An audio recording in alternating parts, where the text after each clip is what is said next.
Hey, welcome to another explainer from us here at the IELTS Focus.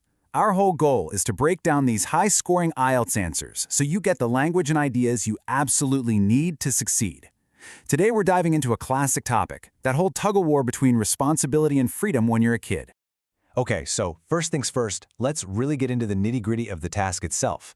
You know, a lot of people drop points just because they don't quite get what the prompt is asking. So getting this right from the very start, absolutely critical. All right, so you can see the question sets up this classic debate, right? Responsibility versus freedom. On one side, you've got the argument for things like chores and duties. On the other, it's all about that carefree fun of being a kid. Now, the really important thing to remember here is you can't just pick a side and run with it. You've got to explore both sides really well before you give your own well-supported opinion. Okay, let's start with the argument for freedom. We're going to see how the Band 9 model answer tackles the idea of giving kids complete freedom when they're not in school. A top-scoring essay always looks at each viewpoint in a lot of detail. So the model answer says this freedom isn't just about having fun, It's about learning a skill for life. The idea is that if kids learn how to truly relax early on, they're way more likely to grow into adults who are, and this is a quote, very relaxed about life. See how that works? It connects something from childhood directly to a positive outcome in adulthood. That's a really strong way to build an argument.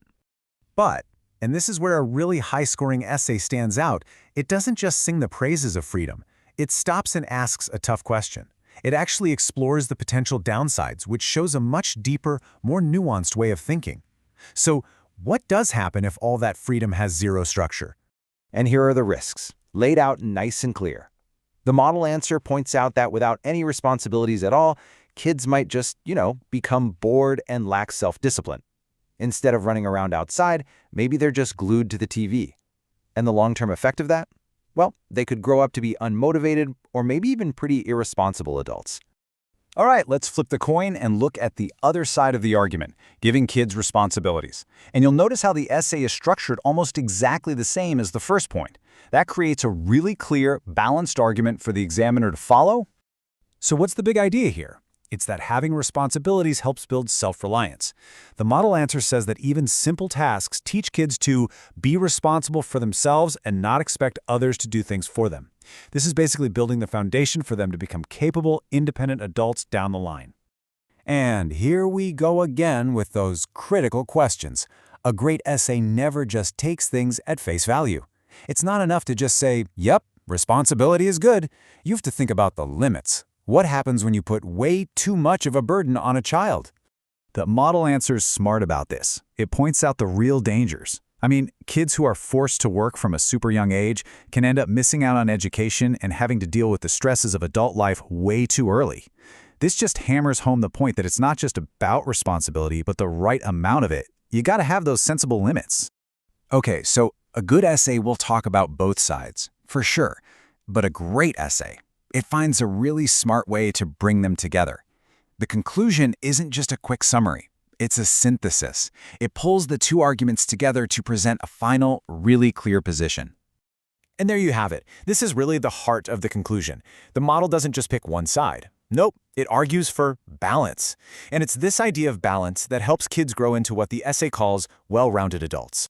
So we've seen how solid the structure is. Now let's zoom in on the language itself, the exact words and phrases that really make this essay shine. Think of this as your Band 9 vocabulary toolkit. These are the words that take an argument from just good to absolutely great. First up, self-discipline. This is so much more precise than just saying good behavior, right? It points to a specific internal quality that is just central to the whole argument about freedom and responsibility. Next, daily chores. This is such a great specific phrase. Instead of talking vaguely about, work at home, using daily chores gives a crystal clear, concrete example. It makes your argument so much stronger and easier for the reader to picture. How about miss out on?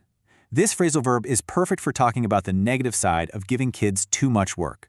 You can say they miss out on education or they miss out on their childhood.